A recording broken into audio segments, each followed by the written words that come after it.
Hello friends, प्रभात solution में आपका फिर से स्वागत है। अगर आप किसी भी राज्य की पॉलिटेक्निक एग्जाम की तैयारी कर रहे हैं तो ये वीडियो आपके लिए है। तो हम इस वीडियो में बात करें साइंस के मोस्ट इम्पॉर्टेंट क्वेश्चंस के बारे में।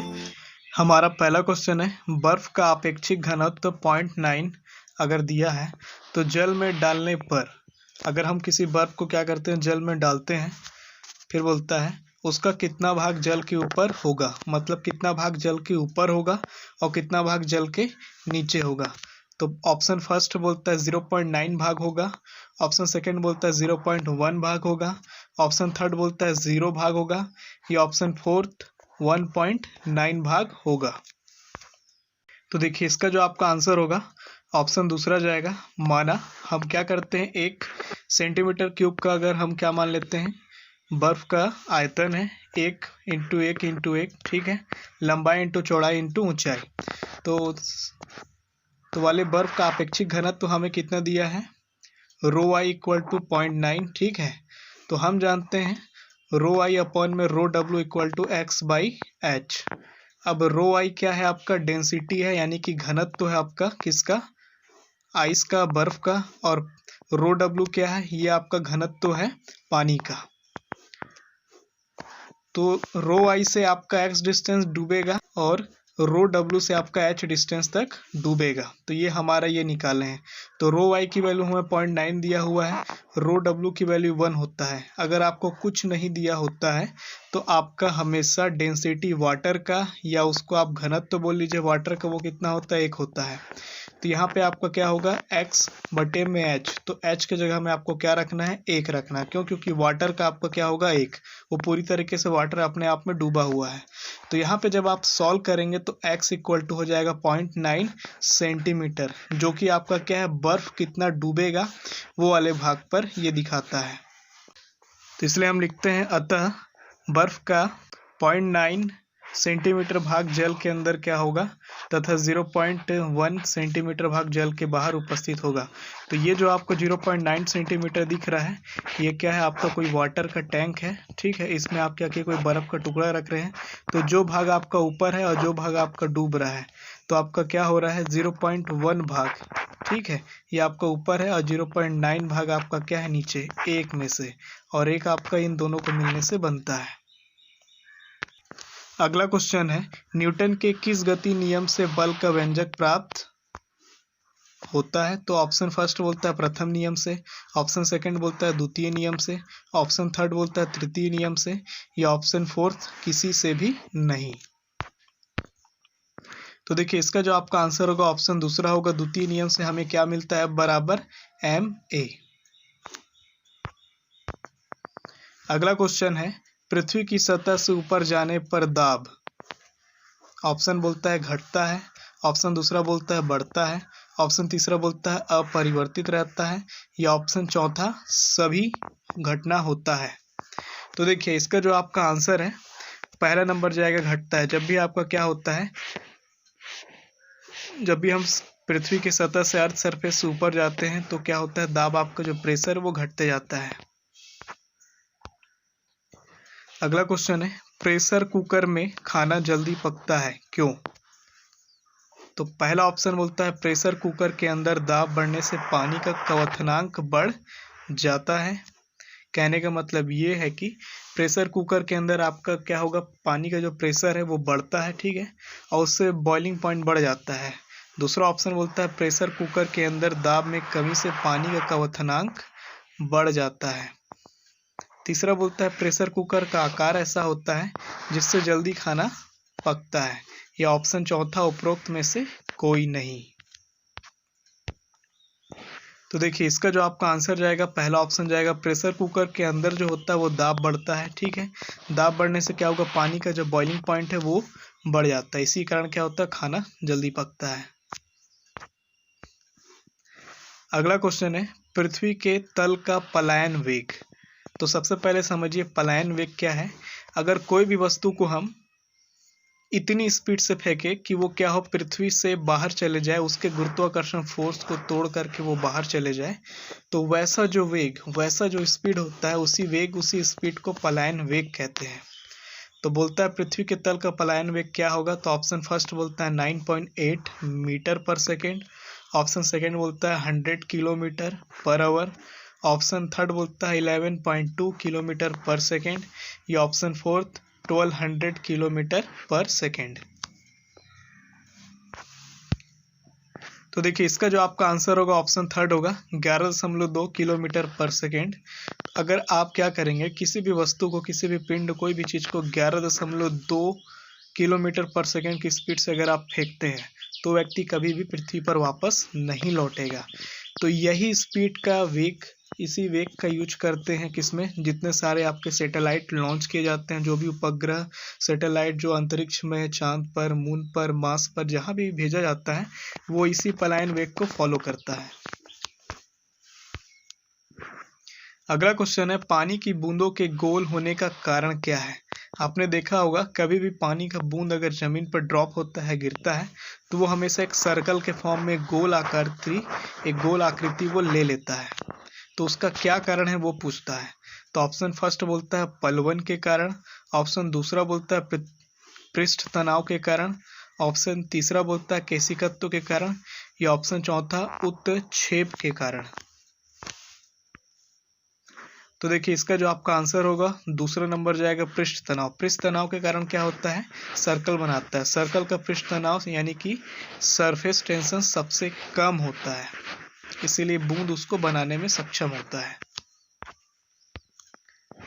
अगला क्वेश्चन है झूला झूलती हुई किसी लड़की की बगल में कोई दूसरी लड़की आकर बैठ जाए तो आवर्तकाल क्या होगा। पहला ऑप्शन बोलता है बढ़ जाएगा, दूसरा ऑप्शन बोलता है घट जाएगा, तीसरा ऑप्शन बोलता है अपरिवर्तित रहेगा, या चौथा ऑप्शन ये सभी चीजें होंगी। तो इसका जो आपका आंसर होगा तीसरा जाएगा अपरिवर्तित रहेगा। आवर्तकाल क्या है आपका, जितना वो चल रहा है उतनी ही रहेगा, अगर उस पर आप कितना और व्यक्ति को बैठा रहे हैं तो उतना वो क्या होगा, चेंज नहीं होगा। अगला क्वेश्चन है गर्मियों में लोलक, जिसको हम इंग्लिश से पेंडुलम भी कहते हैं, इसकी क्या करें लंबाई बढ़ जाने पर उसका आवर्तकाल क्या होगा। ऑप्शन पहला बोलता है बढ़ जाएगा, ऑप्शन दूसरा बोलता है घट जाएगा, ऑप्शन तीसरा बोलता है अपरिवर्तित रहेगा, या ऑप्शन चौथा यह सभी। तो देखिए इसका जो आपका आंसर है फर्स्ट नंबर ऑप्शन जाएगा बढ़ जाएगा। अगर लेंथ बढ़ाएंगे तो क्या होगा, इसका आवर्तकाल बढ़ जाता है। क्यों, क्योंकि इसका जो फॉर्मूला होता है उस पर आपका लेंथ की वैल्यू बढ़ाने से आवर्तकाल बढ़ता है। अगला क्वेश्चन है ध्वनि तरंग है। भाई ध्वनि यानी साउंड जो हम सुनते हैं, बोलते हैं किसी को तो उसको जो सुनाई देता है, वो जो तरंग है वो किस प्रकार का है, वो जो वेव है वो किस प्रकार का है। तो पहला ऑप्शन बोलता है अनुदैर्ध्य है, दूसरा बोलता है अनुप्रस्थ है, तीसरा बोलता है विद्युत चुंबकीय है, या चौथा इनमें से कोई नहीं है। तो देखिए इसका जो आपका आंसर होगा फर्स्ट नंबर जाएगा, ये आपका क्या होता है अनुदैर्ध्य होता है। जो भी आपका साउंड होता है, ध्वनि होता है, इसका जो वेव होता है, इसका जो तरंग होता है अनुदैर्ध्य होता है। अगला क्वेश्चन है अनुप्रस्थ तरंगे किस माध्यम में उत्पन्न की जा सकती है।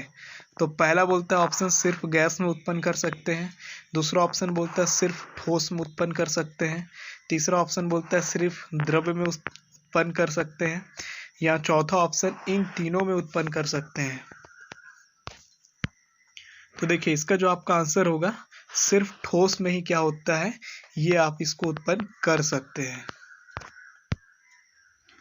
अगला क्वेश्चन है अनुदैर्ध्य तरंगे किस माध्यम में उत्पन्न की जा सकती है। पहला बोलता है ठोस में उत्पन्न कर सकते हैं, दूसरा बोलता है द्रव में उत्पन्न कर सकते हैं, तीसरा बोलता है गैस में उत्पन्न कर सकते हैं, या चौथा इन तीनों में उत्पन्न कर सकते हैं। तो इसका जो आपका आंसर होगा इन तीनों में आप क्या कर सकते हैं, इसको उत्पन्न कर सकते हैं। अगला क्वेश्चन है ध्वनि तरंग का वेग सबसे अधिक होता है। तो कहाँ पे सबसे अधिक होगा ध्वनि तरंग का वेग। तो पहला ऑप्शन बोलता है ठोस में होगा सबसे अधिक, दूसरा बोलता है गैस में होगा सबसे अधिक, तीसरा बोलता है भाई लिक्विड यानी कि द्रव में होगा सबसे अधिक, और चौथा बोलता है निर्वात में होगा। निर्वात का इंग्लिश अर्थ होता है वैक्यूम, और इसका मतलब होता है वैसा जगह जहाँ पे ना किसी प्रकार का गैस पाया जाए ना किसी प्रकार का हवा पाया जाए। ठीक है, वैसे जगह को क्या बोलते हैं, वैक्यूम या फिर निर्वात बोलते हैं। तो देखिए इसका जो आपका आंसर होगा वो ऑप्शन फर्स्ट होगा, ठोस। अगला क्वेश्चन है, पराश्रव्य तरंगे वे हैं जिनकी आवृत्ति परिसर। ऑप्शन पहला बोलता है 20 हर्ट्ज से कम होता है, ऑप्शन दूसरा बोलता है 20 हर्ट्ज से 20,000 हर्ट्ज के बीच होता है, या ऑप्शन तीसरा है 20,000 हर्ट्ज से अधिक होगा, या ऑप्शन चौथा ये जो दिया है उपरोक्त में से कोई नहीं होगा। तो देखिए इसका जो आपका आंसर जाएगा ऑप्शन थर्ड जाएगा, 20,000 हर्ट्ज से क्या होता है, अधिक होता है, जो हमारा पराश्रव्य तरंगे होती है। अगला क्वेश्चन है, शुष्क वायु में ध्वनि की चाल। शुष्क मतलब ड्राई एयर, सूखा हुआ वायु या गर्मी के समय में जो आपका वायु चलता है, हवा चलता है, उस तरह का अगर वायु को हम बात करें तो उसको शुष्क वायु बोलते हैं। तो उस समय ध्वनि की चाल क्या होगी ये पूछ रहा है, यानी स्पीड क्या होगी वो।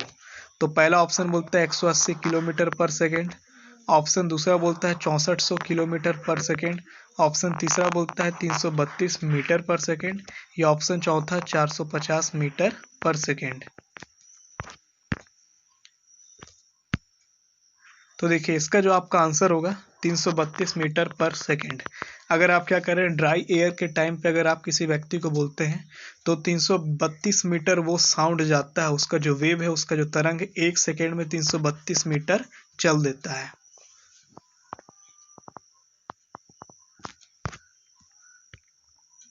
अब बात करते हैं हमारे इस वीडियो में कुछ इंपॉर्टेंट टर्म के बारे में। ये टर्म मैं आपको इसलिए बता रहा हूँ क्योंकि समय को देखते हुए, समय की नज़ाकत को देखते हुए, क्योंकि ये सब एक एक टॉपिक, एक एक क्वेश्चंस हैं, और ये क्वेश्चंस को क्या करता है, सबको घुमा फिरा के पूछता है। जितने भी पीपीटी एग्ज़ाम होने वाले हैं या हो रहे हैं, ठीक है, इन सब में ये सब का एक एक क्वेश्चन ज़रूर आपको मिलेगा। तो इस सब क्वेश्चंस को आपको 1-2 बार अच्छे से याद करना है, समझना है, और ये आपको आगे भी काम करेगा। ये पीपीटी में ही नहीं, आगे भी अगर आप अदर एग्ज़ाम देंगे जॉब के लिए, वैकेंसी के लिए, वहाँ भी ये सारी चीज़ें आपको क्या होगा, फिर से पढ़ना पड़ेगा। तो आप अगर अभी से थोड़ा सा प्रिपरेशन को टाइट रखेंगे तो आपकी फील्डिंग टाइट हो जाएगी, तो आप क्या करेंगे, अच्छे से अपने गोल को अचीव कर सकेंगे। तो देखिए चिकित्सा संबंधी खोजें और उनके अन्वेषक, मतलब क्या क्या मेडिकल साइंस में खोजा गया है और उसको किसने खोजा है, कौन साइंटिस्ट थे भाई, कौन वैज्ञानिक थे, वो इस पर हम बात कर रहे हैं अब। तो इस कॉलम में आपका वैज्ञानिक है और इस कॉलम में आपकी खोज, क्या खोजा है उन्होंने। तो बैटिन नामक वैज्ञानिक ने इंसुलिन खोजा है, ये एक प्रकार का क्या है, डायबिटीज का मेडिसिन है। दूसरा है आपका रॉबर्ट कोच, इन्होंने टीबी एवं हैजे का टीका, टीबी आपका एक बीमारी होता है, ठीक है, और एक आपका हैजा बीमारी होता है जिसमें उल्टी दस्त होता है, उसका जो टीका होता है, इंजेक्शन, वो इन्होंने खोजा है। फिर आपका डॉक्टर पॉल मूलर, इन्होंने डीडीटी पाउडर खोजा है, जिससे हम क्या करते हैं, अभी बरसात का सीजन चल रहा है, मच्छर कीट ये सब क्या होते हैं, घर आसपास नाली में गंदगी रहता है, तो ये सब छिड़काव के लिए होता है। क्योंकि अभी ये नहीं हो रहा है यूज, अभी ब्लीचिंग पाउडर ज़्यादातर होता है। क्यों? क्योंकि डीडीटी से क्या था कि इंसान को भी इफेक्ट ज़्यादा पड़ रहा था अन्य जीवों के साथ साथ, इसलिए इसको बहुत सारे स्टेट में यूज नहीं किया जा रहा है। अगला है ओइजक मैन, इन्होंने खोजा बेरी बेरी की चिकित्सा। ये जो आपका होता है, ये विटामिन की कमी से होने वाला ऐसा कोई बीमारी है, बेरी बेरी जिसका नाम है, ठीक है। तो इसका जो आपका मेडिकल किस तरह से करना है, इसको खोजा था इन्होंने। फिर आपका है जेम्स वाटसन तथा क्रिक, ये खोजा डीएनए। डीएनए आपका क्या है कि ये एक संरचना होता है हमारे बॉडी के, चाहे आप हेयर पे बोलो, चाहे आप ब्लड पे बोलो, आप किसी व्यक्ति का पहचान अगर करना है मेडिकल, बायोग्राफिकल, बायोलॉजिकल रूप से, तो डीएनए आपको सबसे इम्पोर्टेंट टर्म होता है। इससे पता लग जाता है कि ये इंसान का पूर्वज कौन है, इस इंसान का अगले की पीढ़ी कौन है। फिर आपका सर अलेक्जेंडर फ्लेमिंग एंड फ्लोरे, इन्होंने बनाया या खोजा पेनिसिलिन। पेनिसिलिन क्या था, एक प्रकार का ऐसा ड्रग मेडिसिन था जिससे घाव को क्या करता था, तुरंत ठीक कर दिया जाता था। जब फर्स्ट वर्ल्ड वॉर हुआ था तो उस समय क्या हुआ था, बहुत सारे जो हमारे आर्मी के जो जवान उस समय जो भी थे, ठीक है, जितने भी देशों के कंट्री में जो युद्ध हो रहा था उस टाइम, तो वो सारी युद्ध में क्या होते थे, जख्मी होते थे और थोड़े मोड़े चोट के कारण उनका देहांत, उनका डेथ हो जाता था। लेकिन जब सेकेंड वर्ल्ड वॉर हुआ, द्वितीय विश्व युद्ध हुआ, तो उसमें क्या हुआ था, उनसे पहले इन्होंने ये खोज लिया था। तो उन सारे जवानों को बचाया गया जिनको हल्का फुल्का चोट आता था, कटता था, घाव बन जाता था, वो सारी चीज़ों को पेनिसिलिन के इंजेक्शन से बचाया गया। फिर आपका विलियम हार्वे, तीनों ने खोजा रुधिर परिवहन संचरण, जो आपका ब्लड सर्कुलेशन होता है वो।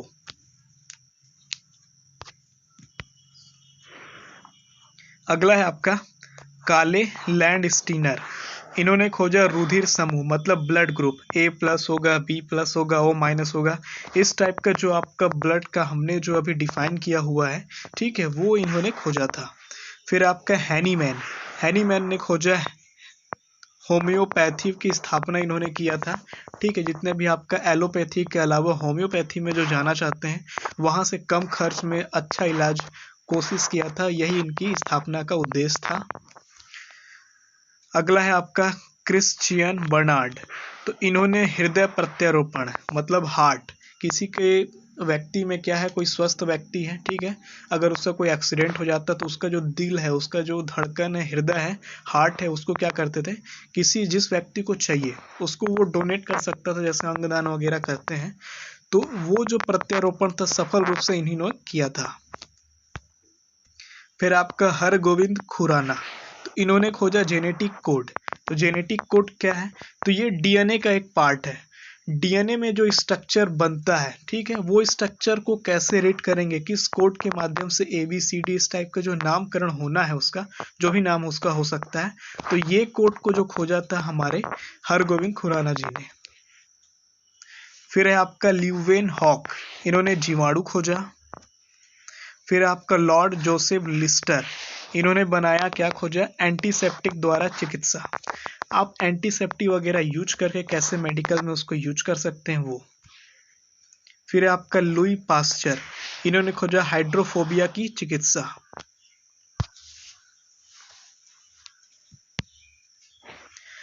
फिर है आपका लेनिक ने खोजा है स्टेथोस्कोप। फिर डॉक्टर रोनाल्ड रॉस, इन्होंने खोजा मलेरिया की चिकित्सा। भारत जैसे और भी बहुत सारे देश हैं जहाँ पे क्या मलेरिया का बहुत ज़्यादा प्रकोप है, तो अभी हम जो क्या है मिनिमम 3 आपको इंजेक्शन लगाना होता है आज के डेट पे, तो ये सब जो मेडिकल था ये इन्हीं के द्वारा खोजा गया था। फिर आपका डॉक्टर जोन्स ई सॉल्क, इन्होंने खोजा एंटी पोलियो वैक्सीन, तो इसका यूज आपका वैक्सीन के रूप में भी है और लिक्विड आपका अलग से दवा के रूप में भी किया जा रहा है। फिर है आपका फंक ने खोजा विटामिन, भाई जितने प्रकार के हमारे पास विटामिन है, विटामिन ए है, विटामिन बी है, विटामिन सी है, विटामिन डी है। विटामिन बी में कॉम्प्लेक्स विटामिन है, B1 हो गया, इस टाइप का करके B12 B6, जितने प्रकार के जो विटामिन है उनके जो स्ट्रक्चर को फंक नामक साइंटिस्ट ने खोजा। फिर आपका क्या है एडवर्ड जेनर जी ने क्या किया, चेचक का टीका, जिसको हम अपने जनरली भाषा में क्या बोलते हैं, माता भी बोलते हैं, और इंग्लिश में आप बोलेंगे तो चिकन पॉक्स बोलते हैं। ये क्या होता है, शरीर के पार्ट में होता है, तो इसको रोकथाम के लिए जो टीका वैक्सीन खोजा गया इनके द्वारा खोजा गया था। तो ये वीडियो आपको थोड़ी सी भी हेल्प की हो तो इस वीडियो को लाइक करें, शेयर करें, इस चैनल को सब्सक्राइब कर लें। इस वीडियो में इतना ही, धन्यवाद।